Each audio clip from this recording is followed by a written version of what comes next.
ఓం శాంతి 9/11/2020 ప్రాతమురళి బాప్ దాదా మధువనం. మధురమైన పిల్లలు, మీ సమయం చాలా చాలా అమూల్యమైనది. కావున దీనిని వ్యర్థం చేయకండి. పాత్రులను చూసి జ్ఞానదానం చేయండి. ప్రశ్న: గుణాల ధారణ జరగాలి మరియు నడవడిక కూడా మెరుగుపడుతూ ఉండాలి. అందుకు సహజమైన విధి ఏమిటి? జవాబు: బాబా ఏదైతే అర్థం చేయించారో దాన్ని ఇతరులకు కూడా అర్థం చేయించండి.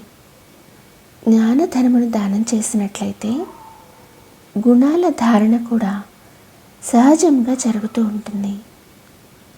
నడవడిక కూడా బాగుపడుతూ ఉంటుంది. ఎవరి బుద్ధిలోనైతే ఈ జ్ఞానం ఉండదో, జ్ఞానధనమును ఎవరైతే దానం చేయరో వారు పిసినారులు. వారు వ్యర్థముగా తమను తాము నష్టపరుచుకుంటారు. గీతము: బాల్యపు రోజులను మర్చిపోకండి. ఓం శాంతి. మధురాతి మధురమైన పిల్లలు గీతమును విన్నారు. దాని అర్థమును బాగా అర్థం చేసుకున్నారు. మనం ఆత్మలము, అనంతమైన తండ్రి పిల్లలము. దీన్ని మర్చిపోకూడదు. ఇప్పుడిప్పుడే తండ్రి స్మృతిలో హర్షితంగా ఉంటారు. మళ్ళీ వారిని మర్చిపోవడంతో ఉదాసీనులుగా అయిపోతారు. ఇప్పుడిప్పుడే జీవిస్తారు, మళ్ళీ ఇప్పుడిప్పుడే మరణిస్తారు. అనగా ఇప్పుడిప్పుడే అనంతమైన తండ్రికి చెందిన వారిగా అవుతారు. మళ్ళీ అప్పుడే దైహిక పరివారం వైపుకు వెళ్ళిపోతారు.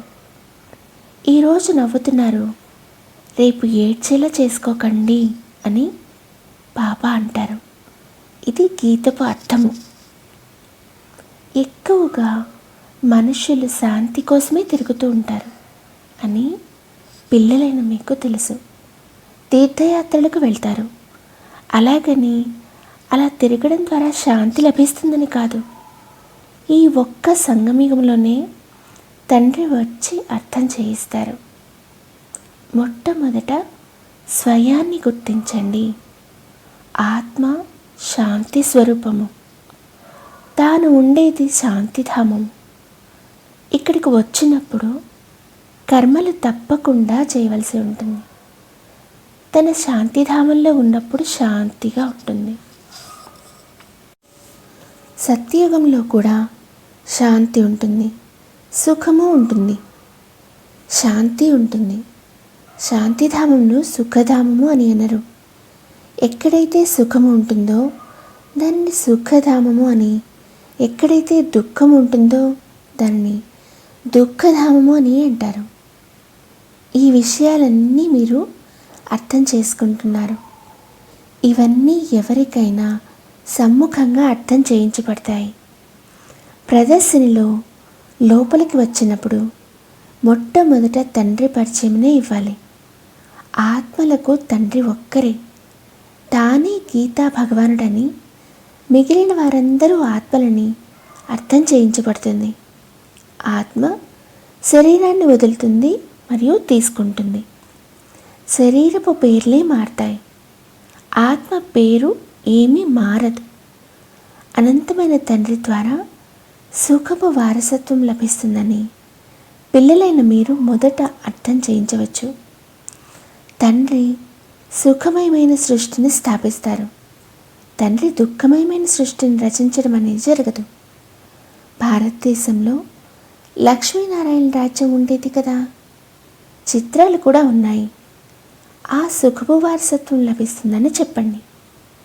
ఇదంతా మీ కల్పన అని ఎవరైనా అంటే వారిని వెంటనే వదిలేయాలి. కల్పన అని భావించేవారు ఏమీ అర్థం చేసుకోరు. మీ సమయం చాలా విలువైనది, చాలా విలువైనది. ఈ మొత్తం ప్రపంచంలో మీ అంత విలువైన సమయం ఎవ్వరికీ లేదు. గొప్ప గొప్ప వ్యక్తుల సమయం చాలా విలువైనది. తండ్రి సమయం ఎంత విలువైంది? తండ్రి అర్థం చేయించి ఎలా ఉన్నవారిని ఎలా చేసేస్తారు? కావున మీరు మీ అమూల్యమైన సమయాన్ని వ్యర్థం చేసుకోకండి అని పిల్లలైన మీకే చెప్తారు. జ్ఞానమును పాత్రులకే అర్థం చేయించవలసి ఉంటుంది. పిల్లలందరూ అర్థం చేసుకోలేరు. ఇది అర్థం చేసుకునేంత బుద్ధి లేదు. మొట్టమొదట తండ్రి పరిచయాన్ని ఇవ్వాలి.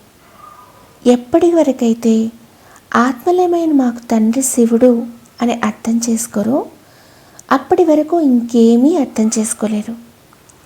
ఎంతో ప్రేమగా నమ్రతతో అర్థం చేయించి వారిని పంపించి వేయాలి. ఎందుకంటే ఆశ్రయ సంప్రదాయం వారు పోట్లాడేందుకు వెనుకాడరు. గవర్నమెంట్ వారు విద్యార్థులను ఎంతగా మహిమ చేస్తారు. వారి కోసం ఎన్నో ఏర్పాట్లను చేస్తారు. కాలేజీ విద్యార్థులే మొట్టమొదట రాళ్ళు వేయడం ప్రారంభిస్తారు. ఆవేశం ఉంటుంది కదా. వృద్ధమాతలు రాళ్ళని అంత జోరుగా వేయలేరు. ఎక్కువగా విద్యార్థుల గొడవే ఉంటుంది. వారిని పోట్లాడేందుకు తయారు చేస్తారు. ఇప్పుడు మీరు తల్లకిందులుగా అయిపోయారని బాబా ఆత్మలకు అర్థం చేయిస్తారు. స్వయమును ఆత్మకు బదులుగా శరీరముగా భావిస్తున్నారు. ఇప్పుడు తండ్రి మిమ్మల్ని సరిచేస్తున్నారు. ఎంతగా రాత్రికి పగలకు ఉన్నంత తేడా ఉంటుంది. మీరు తల్లకిందులుగా నుండి తిన్నగా అవడం ద్వారా విశ్వాధిపతులుగా అయిపోతారు. మేము అర్ధకల్పము తల్లకిందులుగా ఉన్నామని ఇప్పుడు మీరు భావిస్తారు. ఇప్పుడు మళ్ళీ అర్ధకల్పం కొరకు తండ్రి తిన్నగా తయారు చేస్తారు. అలా పిల్లలుగా అయిపోతే విశ్వరాజ్యాధికారపు వారసత్వం లభిస్తుంది. రావణుడు తల్లకిందులుగా చేస్తాడు. దానితో కళలన్నీ అంతమైపోతాయి. మళ్ళీ కిందకు పడుతూనే ఉంటారు. రామరాజ్యము మరియు రావణ రాజ్యమును కూర్చి మీ పిల్లలైన మీకు తెలుసు. మీరు తండ్రి స్మృతిలో ఉండాలి. శరీర నిర్వహణార్థము కర్మ చేయాలి. అయినా సమయం ఎంతో లభిస్తుంది. ఎవరైనా జిజ్ఞాసులు లేకపోతే, పనేది లేకపోతే వెంటనే బాబా స్మృతిలో కూర్చోవాలి. అది అల్పకాలం కొరకు చేసుకునే సంపాదన. మరియు ఇది మీ సదాకాలికమైన సంపాదన. ఇందులో ఎక్కువ అటెన్షన్ ఇవ్వవలసి ఉంటుంది. మాయ గడియ ఆలోచనలను అటు ఇటు తీసుకుని వెళ్తుంది. అది జరుగుతూనే ఉంటుంది. మాయ మరిపింప చేస్తూ ఉంటుంది. దీనిపై ఒక నాటకమును కూడా చూపిస్తారు. ప్రభువు ఇలా చెప్తారు, మాయ ఇలా చెప్తుంది అని అందులో చూపిస్తారు. నన్నొక్కడినే స్మృతి చేయండి, ఇందులోనే విఘ్నాలు కలుగుతాయి అని తండ్రి పిల్లలకు అర్థం చేయిస్తారు. ఇంకే విషయంలోనూ విఘ్నాలు రావు. పవిత్రత విషయంలో ఎంతగా తనులు తింటూ ఉంటారు. భాగవతము మొదలైన వాటిలో ఈ సమీప గాయనమే ఉంది. పూతనలు, శూర్పణఖలు కూడా ఉన్నారు. ఇవన్నీ తండ్రి వచ్చి పవిత్రంగా తయారు చేసే ఈ సమయంలోని విషయాలే. ఉత్సవాలు మొదలైనవైతే ఏవైతే జరుపుకుంటారో అవన్నీ ఏవైతే గతించిపోయాయో వాటినే పండుగలుగా జరుపుకుంటూ ఉంటారు. గతపు మహిమను చేస్తూ వచ్చారు. రామరాజ్యపు మహిమను గానం చేస్తారు. ఎందుకంటే అది గతించిపోయింది. క్రీస్తు మొదలైన వారు వచ్చారు, ధర్మస్థాపన చేసి వెళ్ళారు. తిథి తారీఖులను కూడా రాస్తారు. మళ్ళీ వారి జన్మదినాన్ని జరుపుకుంటూ వస్తారు. భక్తి మార్గంలో కూడా ఈ వ్యాపారం అర్థకల్పం కొనసాగుతుంది. సత్యుగంలో ఇది ఉండదు. ఈ ప్రపంచమే అంతమైపోతుంది. ఈ విషయాలను గురించి అర్థం చేసుకునేవారు మీలో కూడా చాలా కొద్దిమందే ఉన్నారు. ఆత్మలందరూ చివరిలో తిరిగి వెళ్ళాలని తండ్రి అర్థం చేయించారు. ఆత్మలందరూ శరీరాన్ని వదిలి వెళ్ళిపోతారు. ఇంకా కొద్ది రోజులు మాత్రమే ఉన్నాయని పిల్లలైన మీ బుద్ధిలో ఉంది. ఇప్పుడు మళ్ళీ ఇవన్నీ వినాశనమైపోతాయి. సత్యయుగంలోకి కేవలం మనమే వస్తాము. ఆత్మలందరూ అక్కడికి రారు. ఎవరైతే కల్పపూర్వం వచ్చారో వారే నెంబర్ వారీగా వస్తారు. వారే బాగా చదువుకొని చదివిస్తున్నారు కూడా. ఎవరైతే బాగా చదువుతారో వారే మళ్ళీ నంబర్ వారీగా బదిలీ అవుతారు. మీరు కూడా బదిలీ అవుతారు. ఏ ఆత్మలైతే నంబర్ వారీగా అక్కడకు శాంతిధామంలోకి వెళ్ళి కూర్చుంటారో వారే మళ్ళీ నంబర్ వారీగా వస్తారని మీ బుద్ధికి తెలుసు. ముఖ్యమైన విషయం తండ్రి పరిచయం ఇవ్వడమేనని బాబా అంటారు. తండ్రి పేరు సదా మీ నోటిపై ఉండాలి. ఆత్మ ఏమిటి, పరమాత్మ ఏమిటి అన్నది ప్రపంచంలో ఎవ్వరికీ తెలీదు. బ్రుకుటి మధ్యలో ఒక అద్భుత తార మెరుస్తూ ఉంటుంది అని గానం చేస్తారు, కానీ ఇంకేమీ అర్థం చేసుకోరు. ఈ జ్ఞానము చాలా కొద్ది మంది బుద్ధిలోనే ఉంది. దీనిని ఘడియ మర్చిపోతారు. మొట్టమొదట తండ్రియే పతిత పావనుడు అన్నది అర్థం చేయించాలి. వారు వారసత్వాన్ని కూడా ఇస్తారు. రాజాది రాజులుగా తయారు చేస్తారు. చివరికి నేడు ఆ రోజు వచ్చింది అన్న గీతం కూడా మీ వద్ద ఉంది. ఆ దారిని మీరు భక్తి మార్గంలో ఎంతగానో వెతికేవారు. ద్వాపర యుగం నుండి భక్తి ప్రారంభమవుతుంది.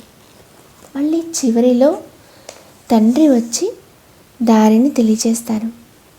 దీనిని ఖయామత్ సమయము అని కూడా అంటారు. ఆసరీ బంధనపు అన్ని లెక్కాచారాలను తీర్చుకొని మళ్ళీ తిరిగి వెళ్ళిపోతారు. మీకు 84 జన్మల పాత్రను గురించి తెలుసు. ఈ పాత్ర తిరుగుతూనే ఉంటుంది. శివ జయంతిని జరుపుకుంటారు అనగా తప్పకుండా శివుడు వచ్చి ఉంటారు కదా, తప్పకుండా వచ్చి ఏదో ఒకటి చేసి ఉంటారు. వారే కొత్త ప్రపంచాన్ని తయారు చేస్తారు. ఈ లక్ష్మీనారాయణులు అధిపతులుగా ఉండేవారు. ఇప్పుడు అలా లేరు. మళ్ళీ తండ్రి వచ్చి రాజయోగాన్ని నేర్పిస్తారు. ఈ రాజయోగాన్ని వారు నేర్పించారు. మీ నోటి నుండి తప్ప ఇంకెవ్వరి నోటి నుండి ఇది రాజాలదు. మీరే అర్థం చేయించగలరు. శివబాబా మనకి రాజయోగాన్ని నేర్పిస్తున్నారు. శివోహం అని ఏదైతే ఉచ్చరిస్తారో అది కూడా తప్పే. ఇప్పుడు మీకు తండ్రి అర్థం చేయించారు. మీరే చక్రమంతటినీ చుట్టి వచ్చి బ్రాహ్మణ కులం నుండి దేవతా కులంలోకి వస్తారు. సోహం హంసో అన్న అర్థమును కూడా మీరు అర్థం చేయించవచ్చు. ఇప్పుడు మనం బ్రాహ్మణులుగా ఉన్నాము. ఇది 84 జన్మల చక్రము. ఇది జపించవలసిన మంత్రమేమీ కాదు. బుద్ధిలో దీని అర్థం ఉండాలి. అది ఒక్క క్షణపు విషయం. ఏ విధంగా బీజము మరియు వృక్షము అంతా ఒక్క క్షణములో ధ్యానంలోకి వచ్చేస్తుందో అలాగే హంసో అన్న పదము యొక్క రహస్యం కూడా ఒక్క క్షణంలో వచ్చేస్తుంది. మనం ఇలా చక్రంలో తిరుగుతాము. దీనిని స్వదర్శన చక్రము అని కూడా అంటారు. మేము స్వదర్శన చక్రధారులము అని మీరు ఎవరితోనైనా అంటే ఎవ్వరూ ఒప్పుకోరు. వీరంతా తమపై తామే బిరుదులను పెట్టుకుంటుంటారు అని అంటారు. మీరు 84 జన్మలు ఎలా తీసుకుంటారు అన్నది మళ్ళీ మీరు అర్థం చేయిస్తారు. ఈ చక్రం తిరుగుతుంది. ఆత్మలకు తన 84 జన్మల దర్శనం జరుగుతుంది. దీనిని స్వదర్శన చక్రధారిగా అవ్వడం అని అంటారు. మొదట ఇది విని ఆశ్చర్యపోతారు. వీరు కోతలు కోస్తున్నారు అని భావిస్తారు. మీరు బాబా పరిచయం ఇస్తే వారికి ఇవి కోతలుగా అనిపించవు. తండ్రిని స్మృతి చేస్తారు. తండ్రి, మీరు వచ్చినప్పుడు మేము మీపై బలిహారమవుతాము, మిమ్మల్నే స్మృతి చేస్తాము అని కూడా గానం చేస్తారు. మీరు అలా అనేవారు కదా, ఇప్పుడు మీకు అది గుర్తు చేయిస్తున్నాను. నష్టోమోహులుగా అయిపోండి.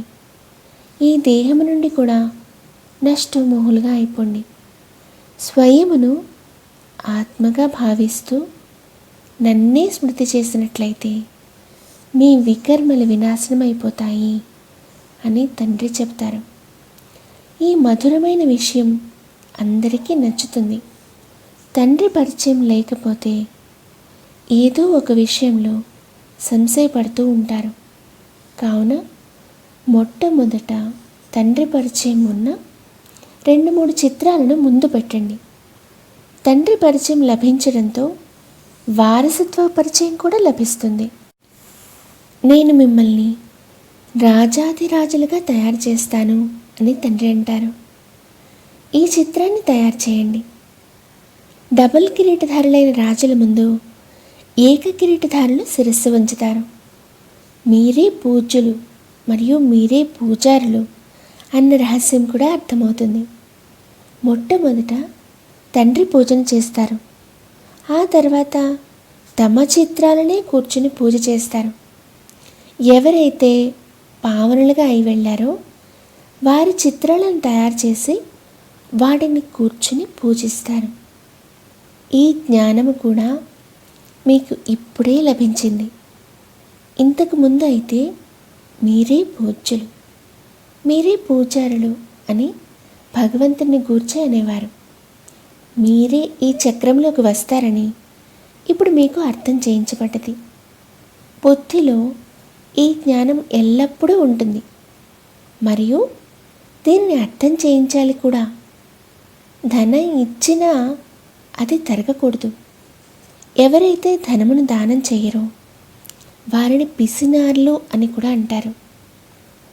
తండ్రి ఏదైతే అర్థం చేయించారో దానిని మళ్ళీ ఇతరులకు అర్థం చేయించాలి. అర్థం చేయించకపోతే వ్యర్థంగా తమను తామే నష్టపరుచుకుంటారు. గుణములు కూడా ధారణ అవ్వవు.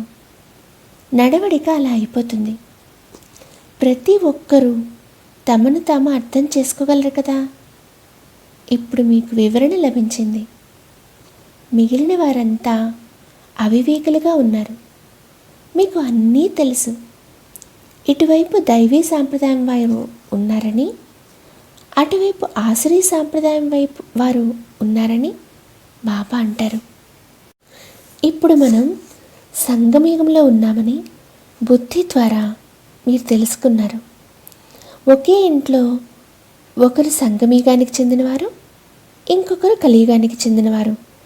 ఇద్దరూ కలిసి ఉంటారు. హంసగా తయారయ్యేందుకు అర్హులుగా లేరని గమనించినప్పుడు యుక్తి రచింపబడుతుంది. లేకపోతే విఘ్నాలు కలిగిస్తూ ఉంటారు. మీ సమానంగా తయారు చేసేందుకు ప్రయత్నించాలి. లేకపోతే విసిగిస్తూ ఉంటారు. అప్పుడు యుక్తిగా పక్కకు తప్పించవలసి ఉంటుంది. విఘ్నాలైతే కలుగుతాయి. ఇటువంటి జ్ఞానంనైతే మీరే ఇస్తారు. చాలా మధురంగా కూడా అవ్వాలి. నష్టమోహులుగా కూడా అవ్వవలసి ఉంటుంది. ఒక వికారాన్ని వదిలితే మళ్ళీ ఇతర వికారాలు గొడవ చేస్తూ ఉంటాయి. ఏదైతే జరుగుతుందో అదంతా కల్ప పూర్వం వల్లే జరుగుతుందని భావించబడుతుంది.